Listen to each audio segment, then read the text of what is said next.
JNTH R25 రెగ్యులేషన్‌లో 1 BTech వాళ్ళు ఎవరైతే ఉన్నారో వాళ్ళందరికి కూడా ఈ రిజల్ట్స్ రావాలంటే మిడ్‌కి సంబంధించిన computer based test CBT exams అనేది కండక్ట్ చేయాలి కదా! దానికి సంబంధించిన నోటిఫికేషన్ అయితే రిలీజ్ చేసింది. అసలు ఊళ్ళల్లో ఉన్న వాళ్ళకి ఈ సీబీటీ ఎగ్జామ్ అంటే ఏంటో కూడా తెలీదు. సో, దాని గురించి చెప్పబోయే ముందు ఇంతవరకు ఈ ఛానల్ సబ్స్క్రైబ్ చేసుకోని వాళ్ళు సబ్స్క్రైబ్ చేసుకొని ఈ వీడియోని లైక్ చేసి షేర్ చేయండి. మీకు గనక నాతో మాట్లాడాలంటే కాల్ మీ ఫోర్ ద్వారా కాల్ చేయండి. తెలుగు ఇంజినీరింగ్ ఎడ్యుకేషన్ టెలిగ్రామ్ ఛానల్‌లో జాయిన్ అవ్వండి. ఈ వీడియోకి హైప్ ఇవ్వండి. ఇక టాపిక్‌లో వెళ్తే ఏంటంటే కంప్యూటర్ బేస్డ్ టెస్ట్ అనేది ఏంటంటే మీకు ఇంటర్నల్స్ గనక సరిగ్గా వేయకపోయినా కాలేజీల్లో లేకపోతే మీరు ఆబ్సెంట్ అయినా కూడా computer based test CBT exam అనేది మీకు ఇవ్వడం జరిగింది. R22 వాళ్ళకి ఇవ్వలేదు. R25 వాళ్ళకి ఇచ్చారు. అంతకుముందు బ్యాచ్‌ల వాళ్ళకి కూడా ఇచ్చేవాళ్ళు.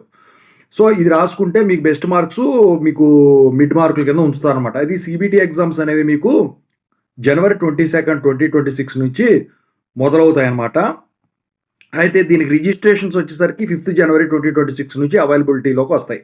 అయితే ఈ R25 వాళ్ళకి సీబీటీ ఎగ్జామ్ అనేది 1 సెమిస్టర్‌లో without late fee registration dates వచ్చేసరికి 5th జనవరి 2026 స్టార్ట్ అయ్యి 12th జనవరి 2026 ఎండ్ అవుతుందండి. ₹100 లేట్ ఫీతో 13th జనవరి 2026 ప్రారంభమై 17th జనవరి 2026 ఎండ్ అవుతుంది.